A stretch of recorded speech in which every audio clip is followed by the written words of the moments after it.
नमस्कार विद्यार्थी मित्रांनो, स्वागत आहे आपलं यूट्यूब चॅनल बिग कॅम्पस स्टडीमध्ये। तर नवीन सरकारी नोकरीची जाहिरात निघालेली आहे आणि मित्रांनो ह्याही जाहिरातीची संपूर्ण तुम्हाला माहिती सांगणार आहे, पॉईंट टू पॉईंट माहिती सांगणार आहे। तर त्यासाठी व्हिडिओ शेवटपर्यंत पहा आणि चॅनलवरती नवीन असाल तर चॅनलला सबस्क्राईब करा। तर या अगोदरही आपण एमपीसीच्या ज्या जाहिरातीची मित्रांनो कोणी माहिती दिलेली नाही, कोणी माहिती देत नसतं मित्रांनो, अशा जाहिरातीचीही आपण कव्हर केलेले आहेत। तर तेही जाहिराती तुम्ही चॅनलवरती जाऊन पाहू शकता आणि नवीन जाहिरातीचे अपडेटसाठी एमपीसीच्या सरळ सेवेच्या मित्रांनो जाहिरातीसाठी चॅनलला आत्ताच सबस्क्राईब करा, म्हणजे तुम्हाला त्याचे नोटिफिकेशन मिळेल। तर पहा जाहिरात, आणि या जाहिरातीमध्ये मित्रांनो कोणत्याही शाखेचा पदवीधर यासाठी शैक्षणिक अर्हता आहे। तर व्हिडिओ शेवटपर्यंत पहा। महाराष्ट्र शासन वित्त विभाग, सहसंचालक लेखा व कोषागारी विभाग पुणे।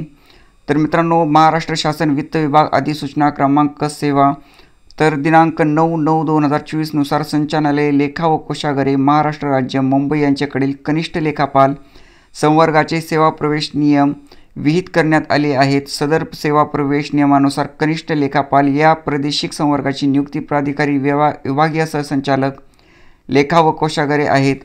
तर त्या अनुषंगाने तर इथे सर्व माहिती दिलेली आहे। तर पहा, पुणे या विभागांतर्गत लेखापाल गट क संवर्गातील सरळ सेवेने भरतीसाठी फक्त ऑनलाईन पद्धतीने अर्ज मागण्यात येत आहेत।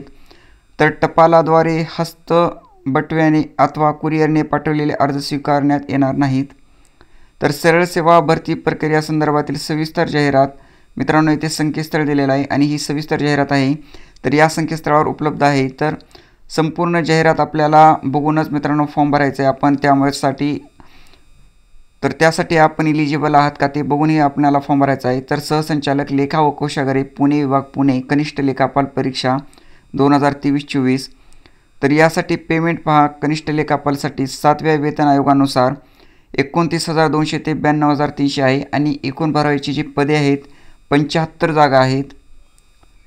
तर अर्ज जो भरायचा आहे तर तुम्हाला 31/12/2024 रोजी मित्रांनो फॉर्म भरायचा आहे, अर्ज भरायचा डेट आहे आणि लास्ट डेट आहे तर अंतिम दिनांक 30/1/2025 आहे। तर लास्ट डेट 30/1/2025 असेल। तर परीक्षेचा दिनांक व कालावधी या संकेतस्थळावर मित्रांनो उपलब्ध करून देण्यात येईल, तसेच उमेदवारांना प्रवेशपत्राद्वारे कळविण्यात येईल। तर कनिष्ठ लेखापालसाठी पहा, इथे प्रवर्गानुसार मित्रांनो जागा दिलेल्या आहेत ते तुम्ही पाहू शकता। अनुसूचित जाती, अनुसूचित जमाती, विमुक्त जाती, तर प्रवर्गानुसार प्रत्येक मित्रांनो इथे जागा दिलेल्या आहेत ते तुम्ही पाहू शकता। तर ऑनलाईन अर्ज सादर करण्यासाठी महत्त्वाच्या सूचना इथे दिलेल्या आहेत। तर ऑनलाईन पद्धतीने अर्ज सादर करण्याची सर्वसाधारण जी प्रक्रिया आहे, प्रोफाईल निर्मिती करायची आहे तुम्हाला, अर्ज सादरीकरण, परीक्षा शुल्क भरणा करायचा आहे, प्रोफाईल निर्मिती, प्रोफाईल अद्ययावत करणे मित्रांनो या संकेतस्थळावर तुम्हाला वापरकर्त्याने प्रोफाईल निर्मिती करायची आणि फॉर्म भरायचा आहे। तर परीक्षा केंद्रे जी आहेत, तर परीक्षा केंद्र, परीक्षेचे ठिकाण, दिनांक, वेळ, सत्र इत्यादीबाबत बदलाची विनंती मान्य केली जाणार नाही। तर येथे परीक्षा केंद्राबद्दल माहिती दिलेली आहे।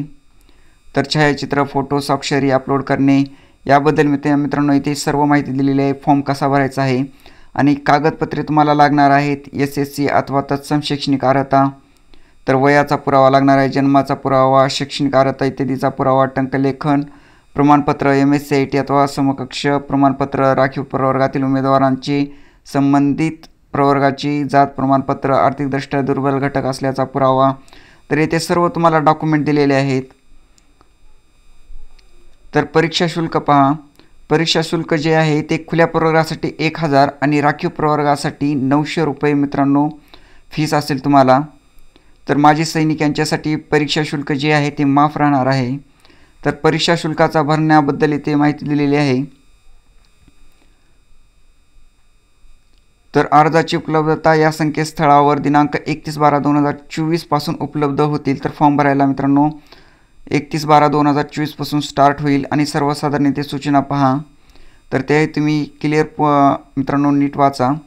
तर परीक्षेचे जे स्वरूप आहे आणि दर्जा आहे, तर परीक्षेचे स्वरूप पहा, मराठी असणार आहे तुम्हाला, उच्च माध्यमिक शाला परीक्षा, प्रश्नाचा दर्जा राहणार आहे, यासाठी 25 मार्क, प्रश्नाची संख्या 25 असेल, प्रतिप्रश्न 2 गुण आहेत आणि 50 एकूण यासाठी गुण असतील। तर इंग्रजीसाठी ही सेम आहे, सामान्य ज्ञानसाठी मित्रांनो सेमच आहे, तसेच आहे।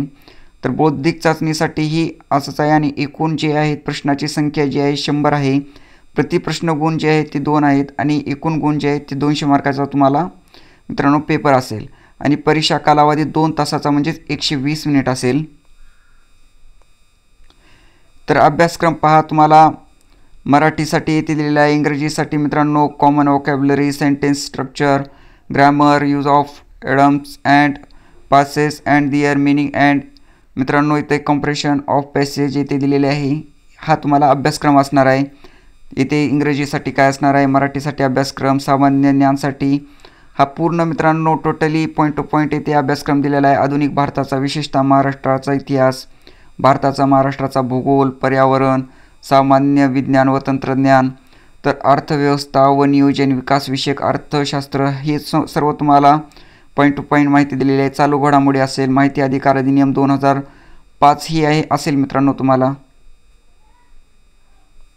तर बुद्धिमापन चाचणी यासाठी ही माहिती दिलेली आहे. तर पात्रता पहा, पात्रता तुम्हाला भारतीय नागरिकत्व असलं पाहिजे, मराठी भाषेचे ज्ञान तुम्हाला आवश्यक आहे. तर आदिवासी लागेल, उमेदवारांनी महाराष्ट्र राज्याचे आदिवास प्रमाणपत्र म्हणजे certificate of age, nationality and domicile सादर करणे आवश्यक राहील. तर वयोमर्यादा पहा, वयोमर्यादा अमागासाठी 38 वर्ष असेल आणि सर्वांसाठी मित्रांनो ऑनलाईन अर्ज सादर करण्याच्या अंतिम दिनांकास म्हणजे दिनांक 30/1/2025 रोजी किमान वयोमर्यादा 19 वर्षे व कमाल वयोमर्यादा खालीलप्रमाणे राहील. तर अमागासाठी 38 वर्ष आहे, मागासवर्गीय, आर्थिक दुर्बल घटक, अनाथ यांच्यासाठी 43 आहे, दिव्यांग उमेदवारासाठी 45 वर्ष आहे. तर मित्रांनो अशीच येथे भूकंपग्रस्त, प्रकल्पग्रस्त अशी वयोमर्यादा दिलेली आहे. तर शैक्षणिक अर्हता सर्वात महत्त्वाचा पॉईंट, तर सांविधिक विद्यापीठाची कोणत्याही शाखेची पदवी किंवा शासनाने त्याच्याशी समतुल्य म्हणून घोषित केलेली अन्य कोणती अर्हता लागेल. मित्रांनो कोणत्याही शाखेचा पदवीधर यासाठी एलिजिबल आहे आणि त्यासोबत तुम्हाला तांत्रिक अर्हता म्हणजेच मराठी टंकलेखनाचे किमान 30 शब्द प्रति मिनिट वेगमर्यादेचे किंवा इंग्रजी टंकलेखनाचे किमान 40 शब्द प्रति मिनिट वेगमर्यादेचे शासकीय वाणिज्य प्रमाणपत्र किंवा संगणक टंकलेखनाचे प्रमाणपत्र तुम्हाला लागेल. तर टंकलेखन आणि तुम्हाला कोणत्याही शाखेची पदवी लागेल. तर शैक्षणिक व तांत्रिक अर्हता गणन करण्याचा दिनांक येथे दिलेला आहे आणि संगणक अर्हता म्हणजे तुम्हाला मित्रांनो MSCT लागेल तुम्हाला. तर प्रवेशपत्राची ते माहिती दिलेली आहे. तर महिला आरक्षण, खेळाडू आरक्षण येथे दिलेले आहे आणि फीसबद्दलही, परीक्षा शुल्काबद्दलही माहिती दिलेली आहे. तर चांगल्या जागा आहेत, नक्की तुम्ही मित्रांनो फॉर्म भरा आणि चांगल्या जागा आहेत. आणि माहिती आवडली असेल तर नक्की एक लाईक करा आणि चॅनलला सबस्क्राईब करा. धन्यवाद.